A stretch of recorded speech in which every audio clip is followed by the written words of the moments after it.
Thank you for downloading from the Great Commission Society. Support for this podcast comes from your generous gifts and donations.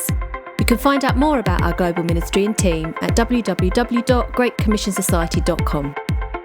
Years ago in a small Midwestern town, one man's job was to watch the railroad crossing. When a train would approach at night, he was to wave a lantern to warn those driving on the narrow roads that a train was approaching and to stop until it passed by. One particular night, the train was coming down the tracks as usual, and the man took his place to warn any oncoming cars. He could see a car in the distance approaching the railroad tracks, so he began to wave his lantern in the moonlit sky. The car continued to come, so the man waved the lantern even more briskly. The train was only seconds away from the crossing.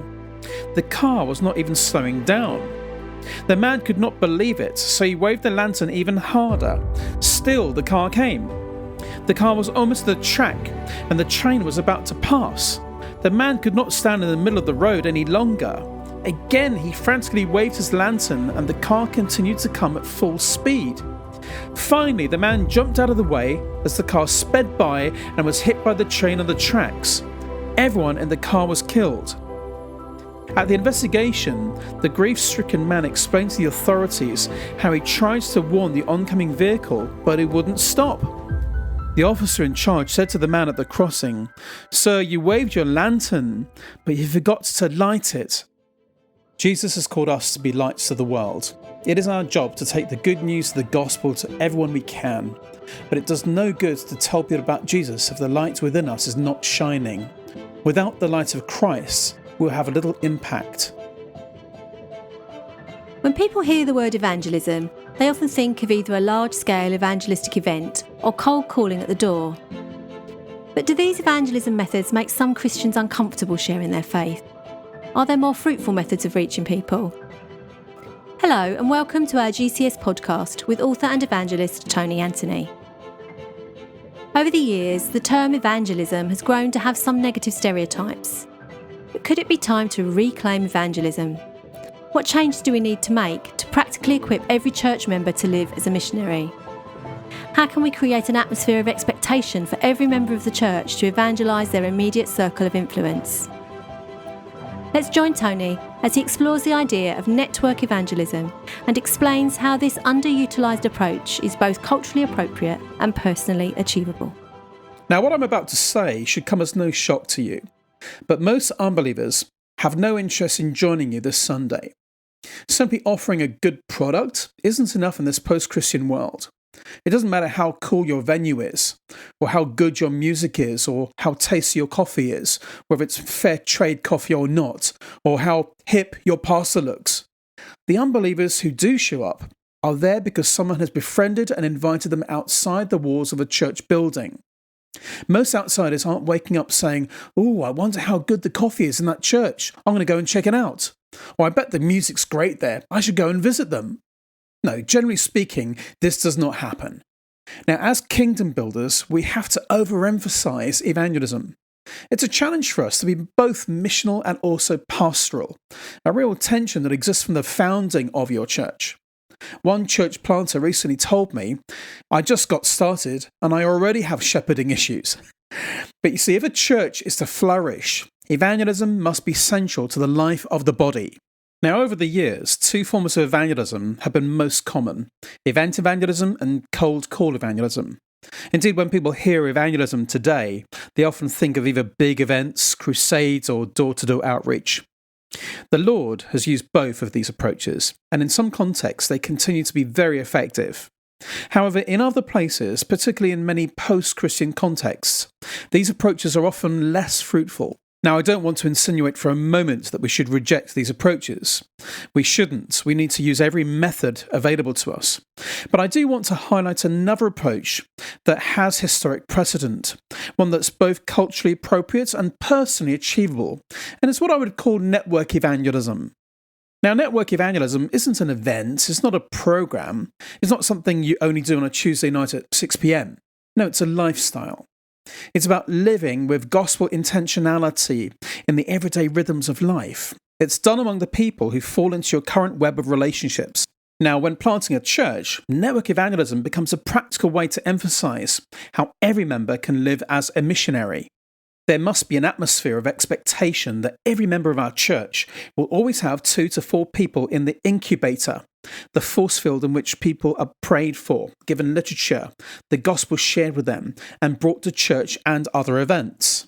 And network evangelism is really essential because first it recognises the sovereignty of God.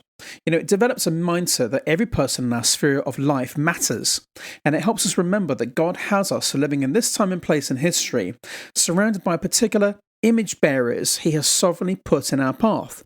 Acts 17:26. And additionally, network evangelism has historic precedent. Social networks are the basic mechanism through which conversion takes place. Most conversions are not produced by professional missionaries conveying a new message, but by rank and file members who share their faith with their friends and relatives. And this principle that conversions spread through social networks is quite consistent with the fact that the earliest followers of Jesus shared many family ties and long-standing associations. Although the very first Christian converts in the West may have been by full-time missionaries, the conversion process soon became self-sustaining as new converts accepted the obligation to spread their faith and did so by evangelizing their immediate circle of intimates.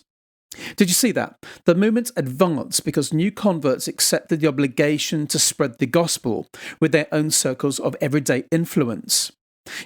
Furthermore, network evangelism promotes faithfulness and patience. Evangelistic methods often involve only on-the-spot presentations.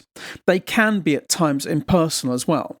They can be about generating numbers and not valuing people. And they can sometimes allow us to simply just check a box, or appease our guilt and then move on. But when you're reaching out to people you see regularly, it demands faithfulness and perseverance. You can do the necessary pre-evangelism, answer questions, slowly and gradually watch defences go down, and hopefully by God's grace, see your friend or your family member or co-worker or neighbours declare Jesus as Lord. Now consider who would be in your networks. You could perhaps very easily organise your web of relationships within 5 simple categories: familial network, geographical network, vocational network, recreational network, and your commercial network.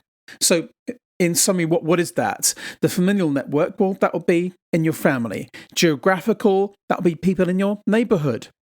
Vocational network, that will be people in your workplace. Recreational network, the people you hang out with and go to the cinema with and so on. And your commercial network is the people that you see at the shops. You can start by identifying at least 5 people in each of these networks, or if they're low in one area, to increase the number of people in the other networks perhaps could be a good idea. And what will we do next? Well, number 1, share the gospel with every one of them.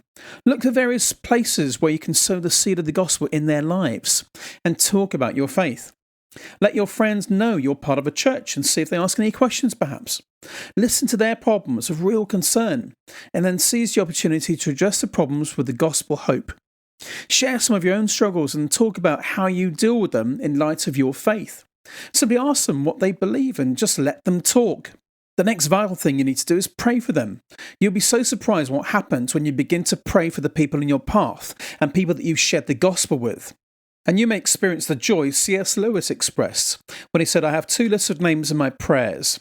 Those are for whose conversions I pray and those whose conversions I give thanks." The little trickle of transferences from list A to list B is a great comfort. A third thing you can do is invite them over to your place to eat, to play sports, to go to a movie, to come with you to a church event.